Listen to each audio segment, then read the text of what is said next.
sponsored by Phoenix Homes, developers of Sereno Woods project located at Ebri in the eastern region of Ghana. Units from this project can be used as Airbnb, vacation homes, accommodation for the whole family, or short-let rentals. Kindly visit www.phoenixhomesgh.com for more details about these projects. Hello, welcome to African Home Building News, brought to you by PE Live from our studios at Afanko. I am Nanaya Ochiribia. Coming up in the headlines, demand for affordable housing has surged in Ghana's urban centers like Accra. Ghana Integrity Initiative urges comprehensive response to address the current land and housing situation in urban centers. And in international news, decline in construction loans has been particularly severe as lenders continue to cut back in the US.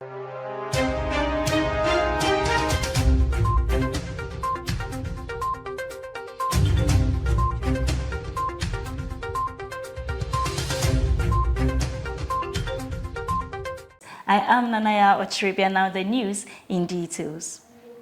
Demand for affordable housing has surged in Accra. According to a report by Macropolis, the demand for affordable housing in Ghana, particularly in urban centers like Accra, has surged. This upsurge in demand not only offers opportunities for foreign investors with a social agenda, but also presents a complex financing landscape. It said challenges associated with financing affordable housing in Ghana encompass issues such as low-income tenant base, smaller profit margins, lack of government subsidies, and high borrowing rates. The report further pointed out that the pursuit of affordable housing often translates into narrower profit margins for developers. Moreover, Ghana's affordable housing sector faces the obstacle of limited government subsidies. There are few public funding programs aimed at promoting low-income housing, leaving the sector heavily reliant on private or non-profit capital. The absence of government support places the onus on developers and investors to address the pressing need for affordable housing in the country. Furthermore, Ghana's high borrowing rates, among the highest in Africa, diminish the feasibility of financing large-scale affordable housing projects. These elevated interest rates serve as a significant deterrent for investors seeking to participate in the sector, consequently impeding the expansion of affordable housing initiatives.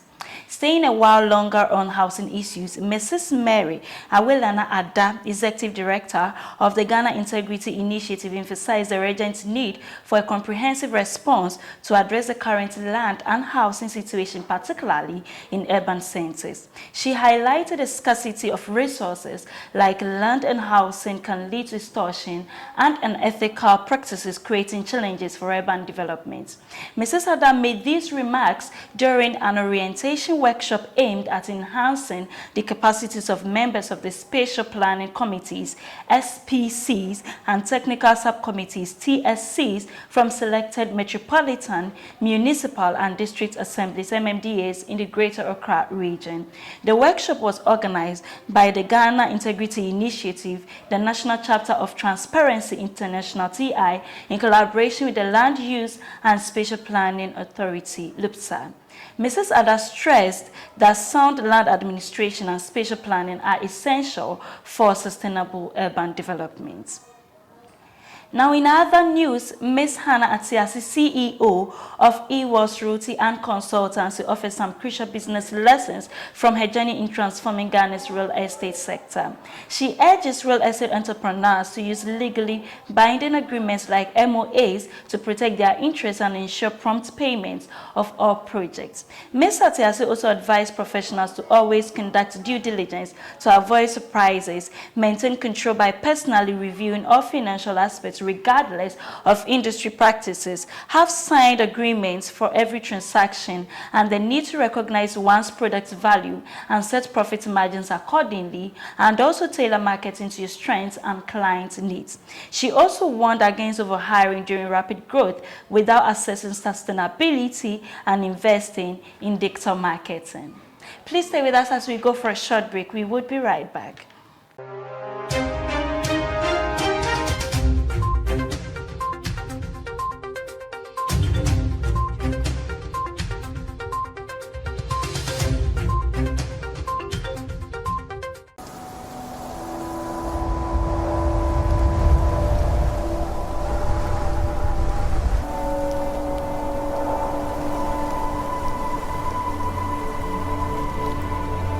We need to get lost in order to be found.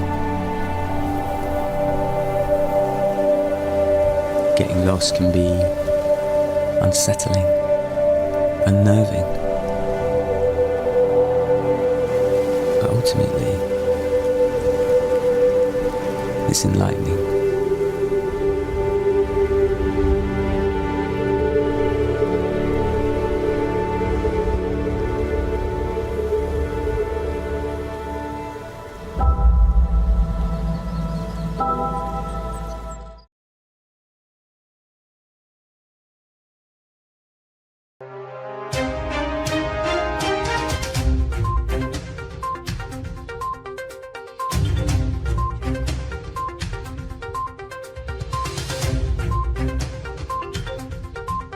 Welcome back from the breaking international news. Decline in construction loans has been particularly severe as lenders continue to cut back in the U.S.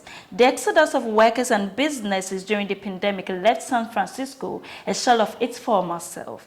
But there are small signs of a turnaround. Commercial real estate lending is shrinking to historically low levels, threatening a rise in defaults on expiring debt and sharp decline in new construction of warehouses, apartments, and other property types. Banks, insurance companies, and other commercial property lenders have been cutting back since the first half of 2022, when the Federal Reserve began increasing interest rates and recession concerns intensifies.